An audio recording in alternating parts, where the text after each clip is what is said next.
Olá, este é um vídeo sobre o exame de topologia de dia 9 de janeiro de 2025. Na pergunta 5, queremos provar que uma função contínua transforma compactos em compactos. Antes de mais, recordo que o conceito de compacto não é equivalente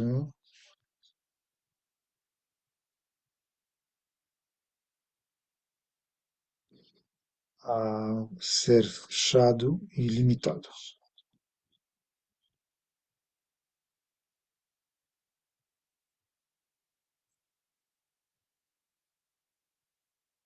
Isso é algo que vocês devem ter aprendido no primeiro ano de faculdade ou no segundo, ou em cálculo 1 ou em cálculo 2. Aí sim, os compactos, o que nós chamávamos compactos, eram fechados e limitados. Mas isso só é válido em espaços euclidianos, ou seja, em Rn. No espaço topológico isso não é verdade. Aliás, no espaço topológico a palavra limitado não faz sentido sequer porque não temos distâncias. E mesmo quando temos distâncias no espaço métrico, compacto não é a mesma coisa com fechado limitado.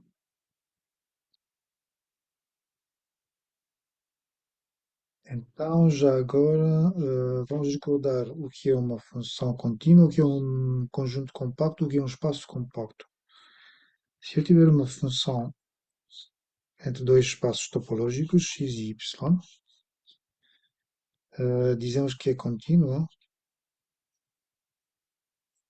se para todo aberto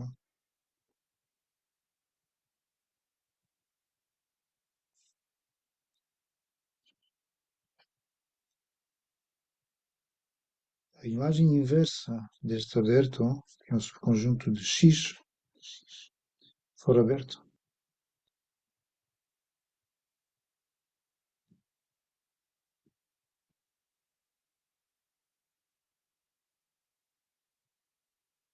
Hum, Quanto à compacidade, nós temos aqui dois aspectos. Primeiro, eu posso olhar para um espaço topológico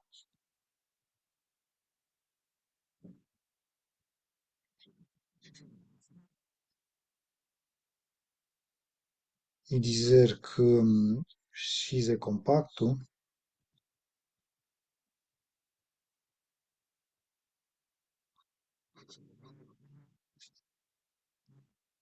se toda a cobertura,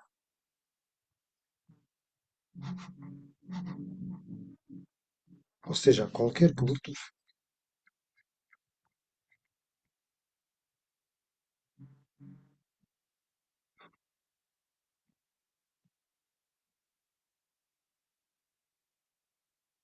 vou chamar-lhe A, com compactos, com abertos, perdão, cobertura com conjuntos abertos, X possui subcobertura finita.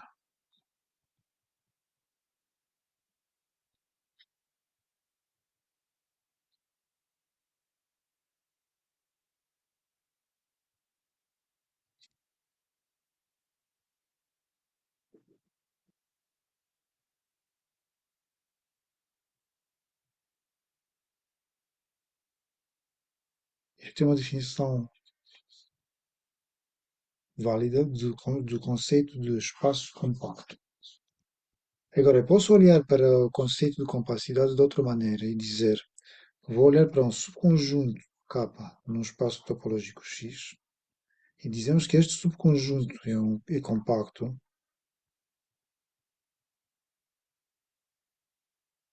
Aí eu posso enunciar esta definição de duas maneiras diferentes. Posso dizer que um subconjunto é compacto se qualquer cobertura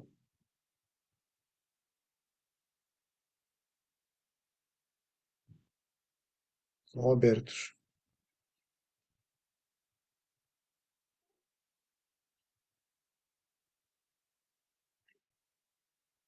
de X, de K, perdão,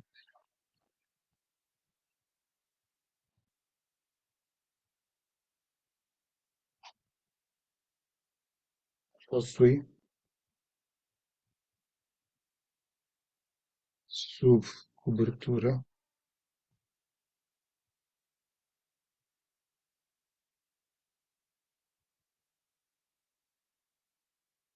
finita.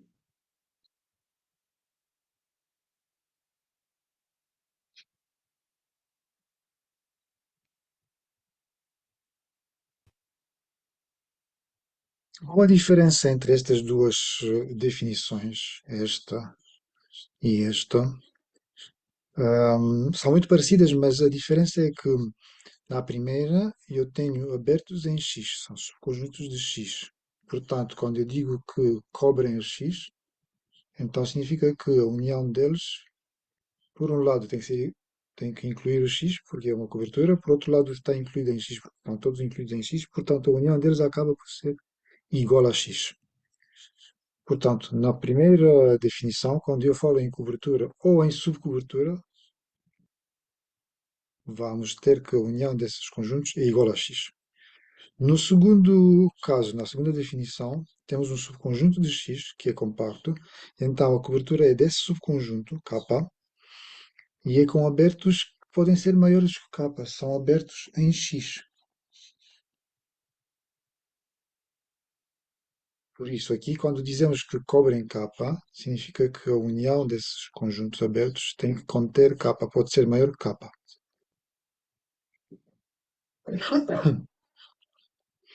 Por outro lado, eu posso dizer isto de outra maneira. Isto é equivalente a dizer que K, enquanto espaço topológico,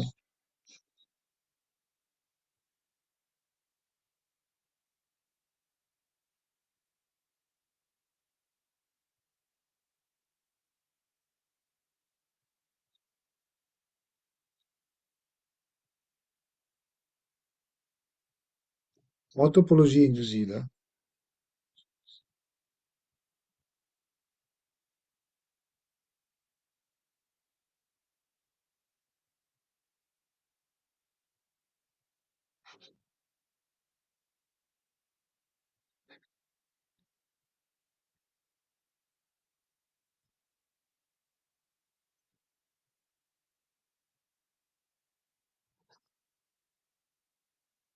temos uma topologia no espaço ambiente,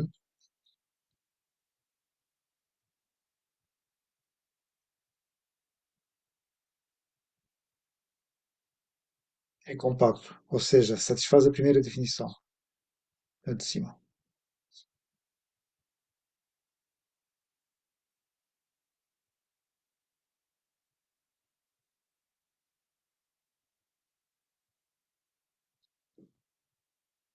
São equivalentes, estas três coisas são equivalentes.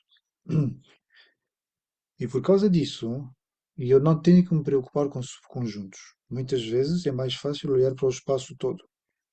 No fundo, eu obtenho esta segunda definição se eu, lá está, se eu considerar que X é um espaço em si só e vejo os abertos, se eu considerar que K é um espaço em si só, com a topologia induzida, e os abertos de K, os abertos da topologia induzida, não são mais do que os abertos no espaço ambiente intersectados com X. E obtemos a mesma coisa.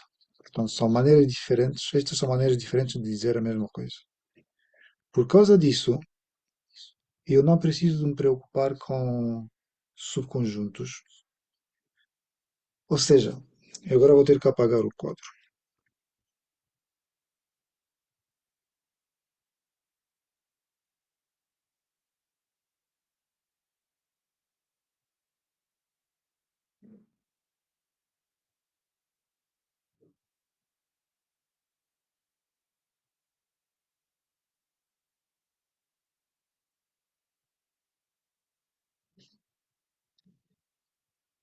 Ou seja, quando eu olho para esta expressão, transforma compactos em compactos,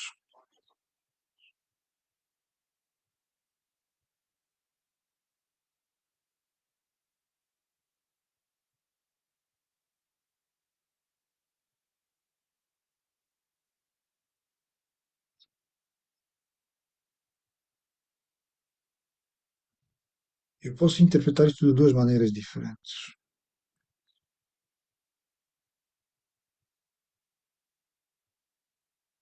Posso dizer assim: f definida num espaço topológico x, com valores noutro espaço topológico y, função contínua,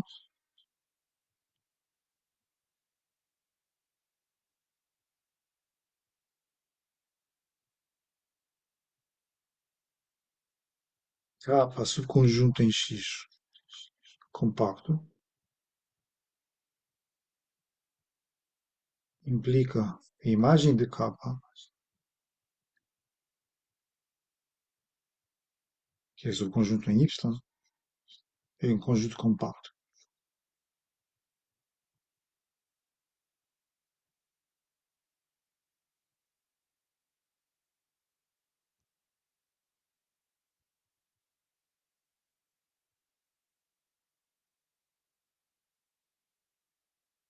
Isto é uma maneira possível.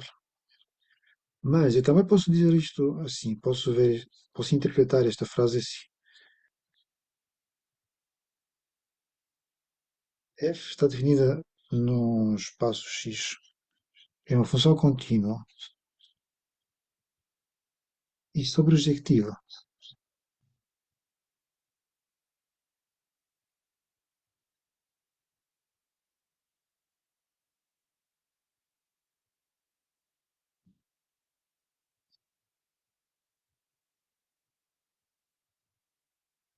X é um espaço topológico compacto, implica y é compacto.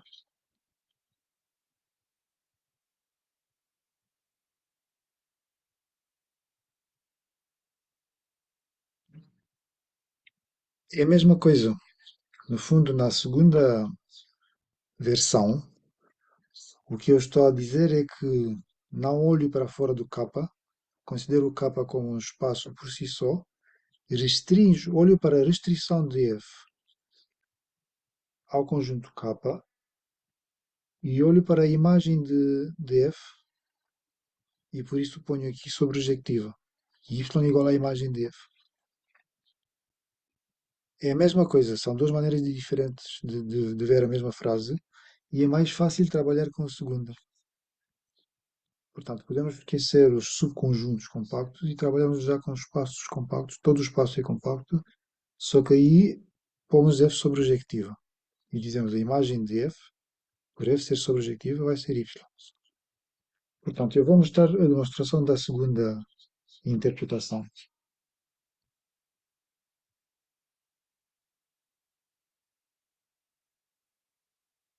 Portanto, por hipótese, x é compacto e f é contínua e sobrejectiva. E queremos provar que y é compacto.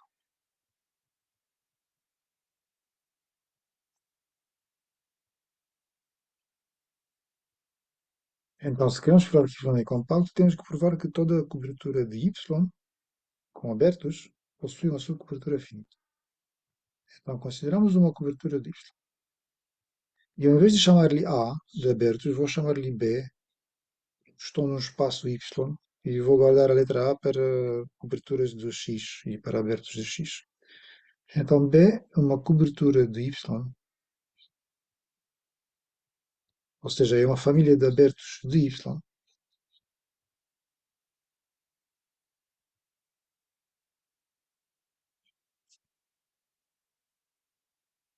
Queremos provar que existe subcobertura finita.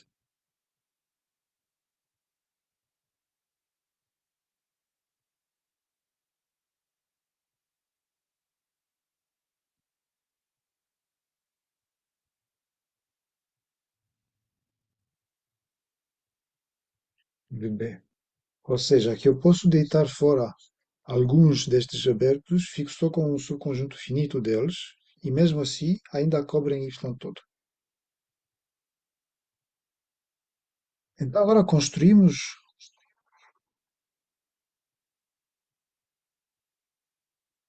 elementos em X. Eu vou ter que usar as hipóteses, senão não consigo provar nada. As hipóteses são X compacto e F contínuo. Então vou ter que transportar isto tudo para o espaço X. Então, para cada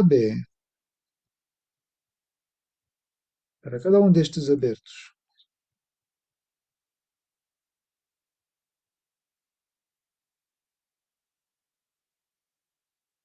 que são abertos em Y, construímos a imagem inversa. Vou chamar-lhe A, através da função F.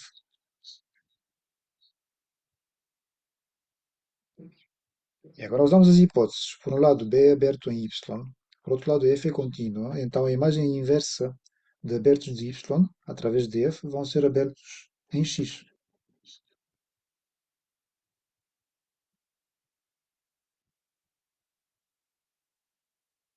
Então, obtemos assim uma família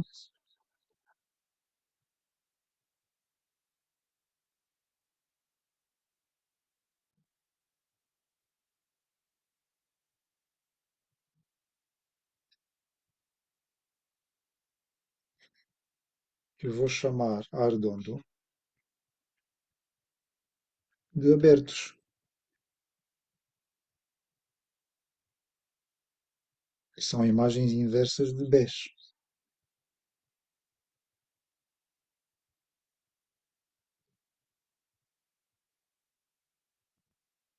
E a união destes A's todos pode ser escrito assim, ou pode ser escrito assim.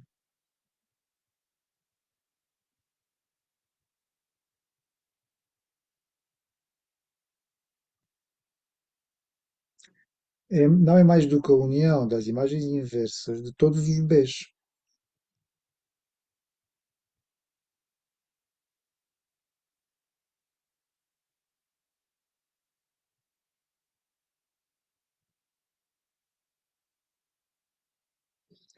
E nós sabemos que algumas propriedades das imagens inversas comutam bem com as uniões e com as intersecções, então isto é a imagem inversa da união de todos os B's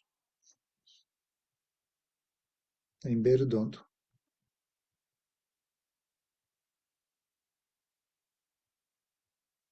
Ok, mas a união de todos os B's é Y, porque o B redondo é uma cobertura de Y. Então fica a imagem inversa de Y todo, e a imagem inversa de Y todo é X.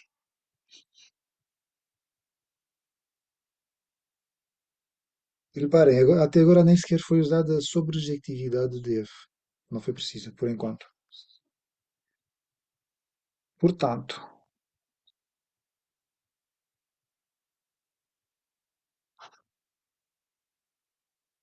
este arredondo é uma cobertura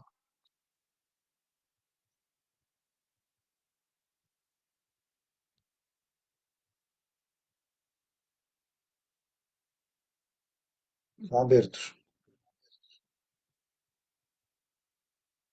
de X. Mas, por hipótese, X é compacto. E agora vou ter que apagar o quadro. Vou usar esta hipótese,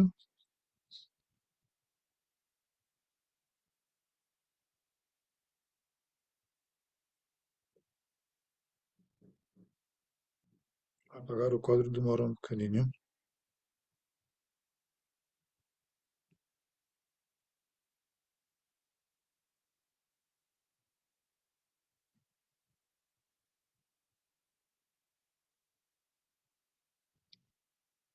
Por X ser compacto, resulta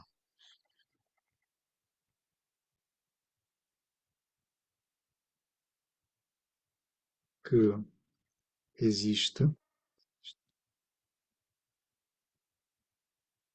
subcobertura,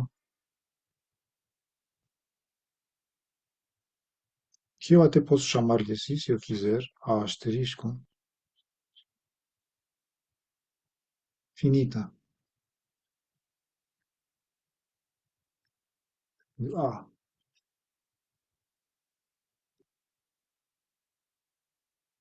E agora vou usar esta sua cobertura finita para provar que y é compacto. Eu vou ter que transportar esta propriedade agora para a frente, para y. Como é que eu faço? Cada conjunto aberto daqui, do A todo, mas do A asterisco em particular, foi obtido assim, tem a forma, foi construído assim,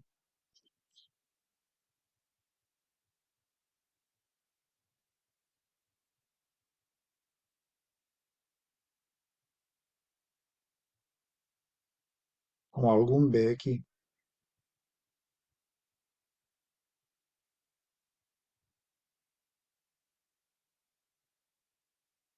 Ok, mas isso significa que quando eu deitei fora alguns dos A's para obter o A asterisco, o que eu fiz foi deitar fora alguns dos B's.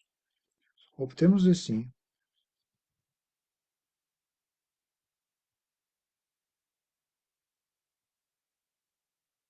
uma subfamília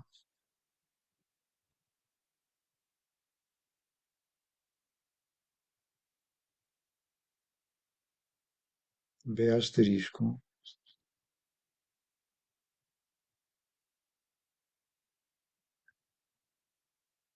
finita. E são aqueles B's que correspondem a A's que foram construídos e que estão em A asterisco.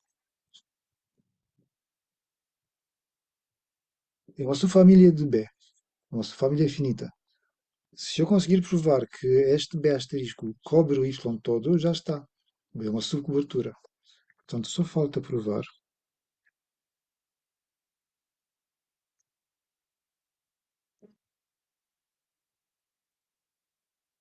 que este B asterisco,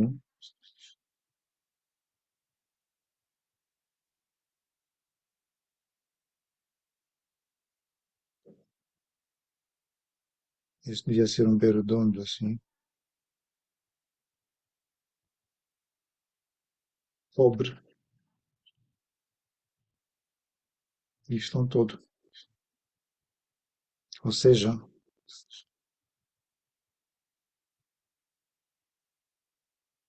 a união dos B's, não em B redondo todo, mas só em B asterisco redondo, dá isto. Isto não é difícil, e agora sim, agora vamos usar o facto de f ser sobrejetiva. Então, para provar esta igualdade, uma das inclusões é óbvia. É óbvio que esta união está incluída em y, porque cada um destes b's está incluído em y.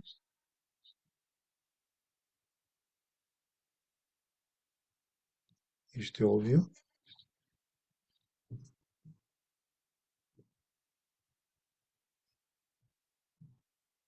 Para a outra inclusão, fazemos assim.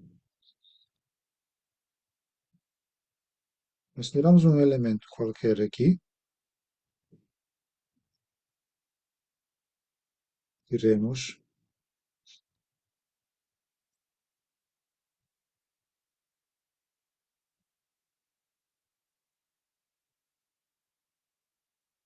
iremos provar que está aqui. Vou fazer esta notação, vou usar esta notação mais curta. É a mesma coisa. A outra notação é esta.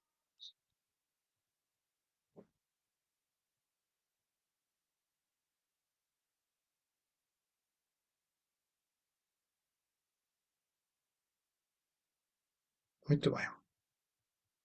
Agora, por F ser sobrejetiva,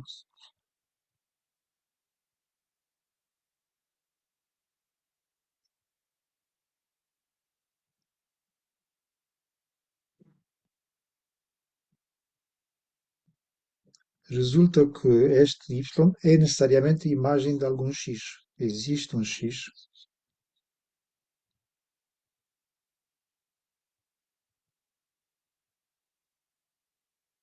com y igual a f de x.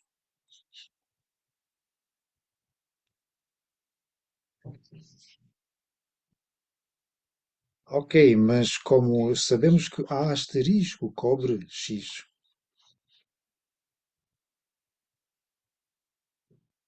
resulta que este X pequenino pertence a alguns dos A's.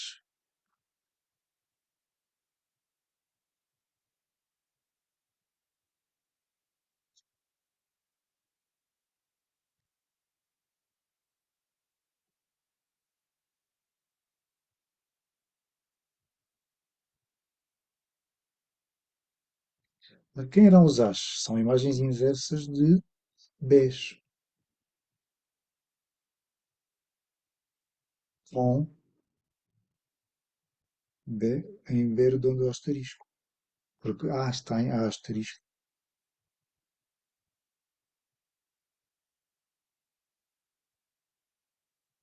Ok, mas se X está em imagem inversa de B, então isto por definição resulta que f de x está em B, que esta é a definição da imagem inversa. Mas f de x foi construído assim, era igual a y. Ou seja, resulta y está em B para algum conjunto em B redondo ao asterisco.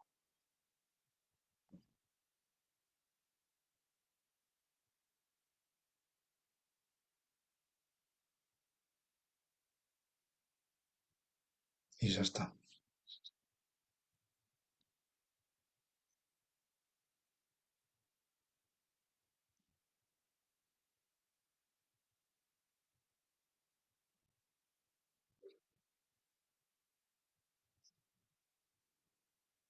Está aprovado. É uma demonstração muito abstrata, tem a ver muito com teoria dos conjuntos e com funções, com imagens inversas de conjuntos, mas é assim mesmo, a topologia é assim mesmo. Partes da topologia são muito abstratas. Depois há outras mais visuais um pouco, mais imaginativas, mas este é muito abstrato. Já está.